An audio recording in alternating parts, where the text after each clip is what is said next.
word servant. Whether elected or appointed officer, employee, or servant. It's an archaic holdover from old case law. The old master servant doctrine is just an archaic holdover. Do we have to keep No, we it? do not. Can we strike it? Is there a better word for anyone? Or is there necessary?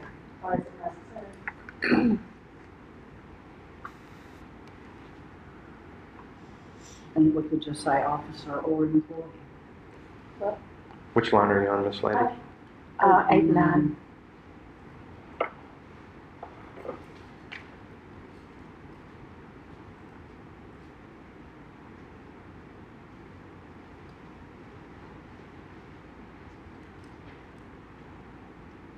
So what is the recommendation so I can make sure that we adjust it accordingly? Strike the word or servant. Insert the word or after officer and delete the comma after officer. And everybody may not agree. It is archaic, and I didn't see the place for it.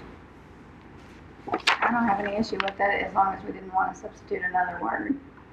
Do we feel like everybody's covered in that list that would be applicable? I do. Okay. Thank you.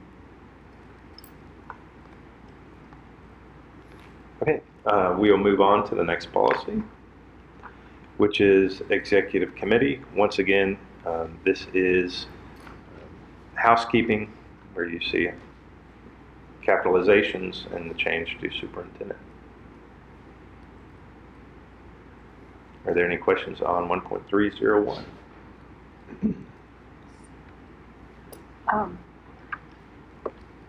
Why is number 8, the numeral 8, struck on line 22,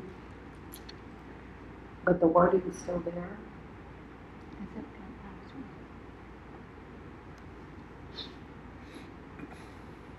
I think they're saying to put it in sentence 7. 7, Oh, they transacted. didn't put it in and? Okay, And so we're 2. going to put it in 7.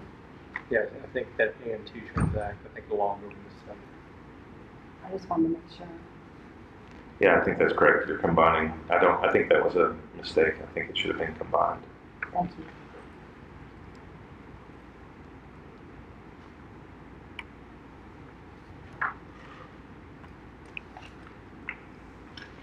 Okay, that moves us to the next policy, 1.400, school board meetings. So I think it's good to clarify and just make sure we have clarity on these issues. There's no change here to current procedures. Anytime there's an executive meeting with the board, it's due to pending litigation. The language in number 2 about school security, that is not related to anything pandemic, COVID, masking, anything of the sort. That's the same as it has been. When we have our school shooting plans, you would not want to have maps or where people are going to be located publicized to the community or open. Those are not open records that could be pulled. So that's why that's highlighted in number 2. But I do want to clarify this is not related to any COVID pandemic safety protocols. This is related to school shooting.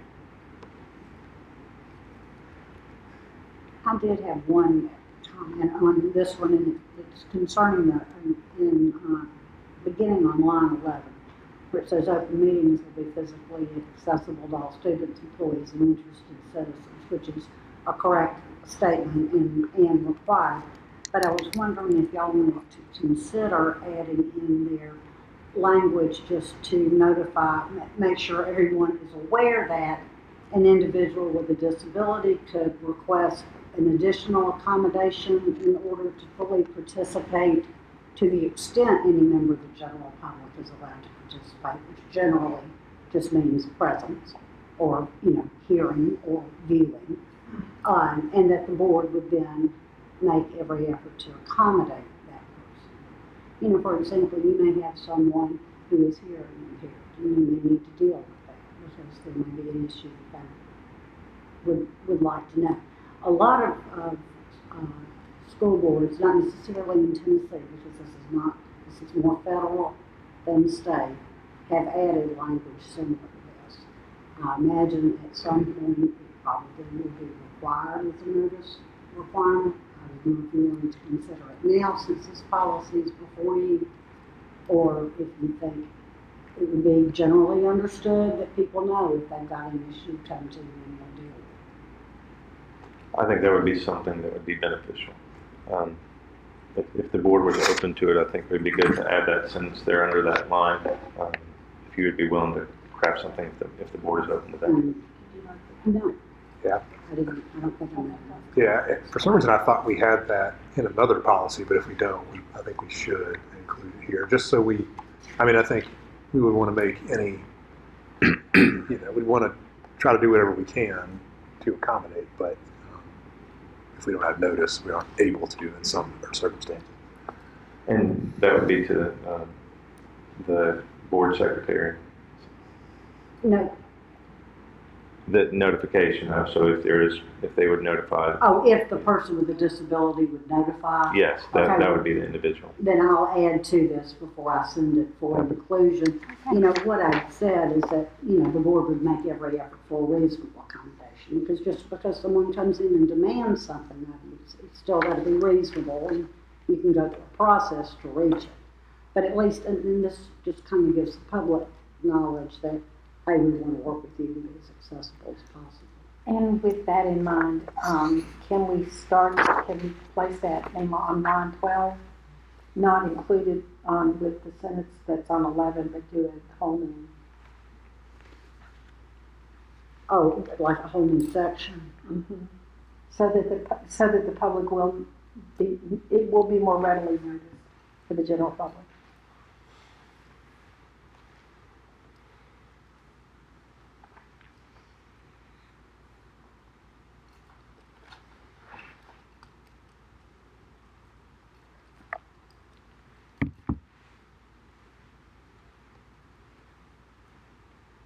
Thank you, Ms. Estes. I personally would rather have it extended and available, preemptively, and considering this addition, I think the suggestion is timely. Like I said, we're going to talk about it, and that's something that we can add. Okay. If there are no further on 1.400, we'll move to one that is recommended to repeal, 1.401. The reason that this is recommended to be repealed is that the board doesn't have to, you inherently have this right and authority to hold these meetings. You don't have to have a policy saying that you have this right to do this at any time. The board can have these hearings. So it's an unnecessary policy. So the recommendation is to repeal.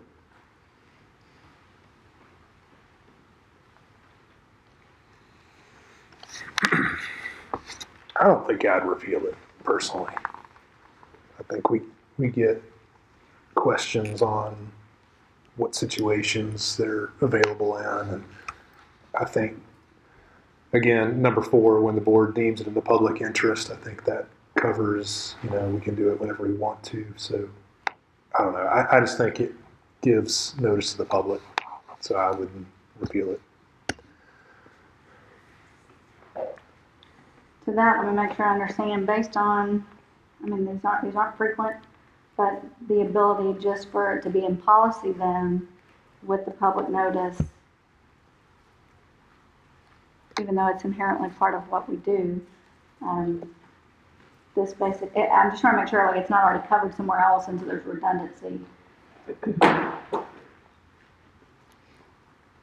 No, to my knowledge, this was just superfluous as far as it's embedded in the board's rights to do these things. So it's an easy one just to keep if you all feel that it's necessary. I think Board Stern has a salient point because the policy isn't just for the school board or just for us. It is also for the public that we serve.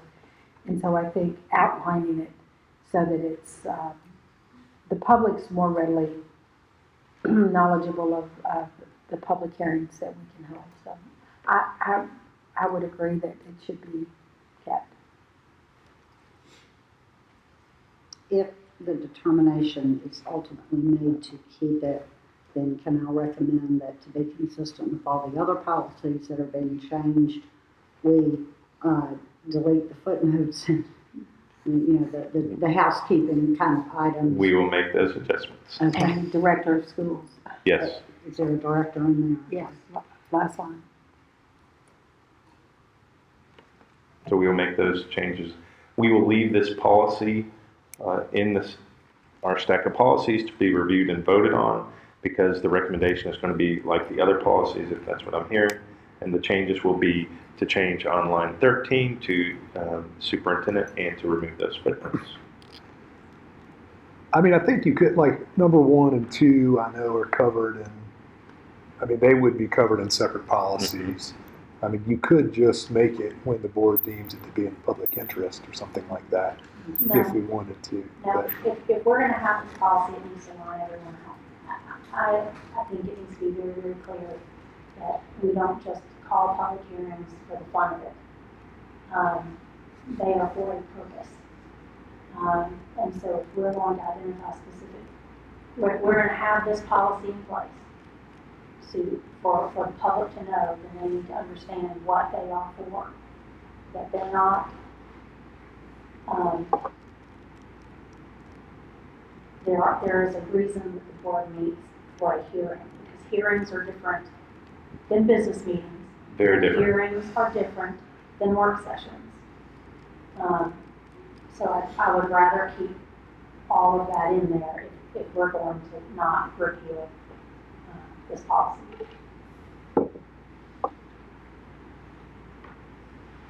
Yeah, my only question was going to be the language in line 10, if it was elsewhere, because it's very specific about the request for a hearing, but if we're going to keep the policy, then obviously that question's moot, so I'm good with keeping it. Okay, we will proceed with the housekeeping changes. That's what I'm hearing from the board. Thank you. The next housekeeping policy is just housekeeping once again, removing the citations. That's 1.402. If there are no questions on that, we will move on to 1.403. Once again, you can see there are housekeeping items listed here, but then there are also items that have been struck or removed because all those aren't necessary or required, but also some of them are spelled out elsewhere. So that's the recommendation, to strike those annual agenda items. I had one more item on this one for consideration on line 15. The word shall. The Yes. second word, unless required by statute, federal law, or somebody's making me do something, I never use the word shall, I use the word may.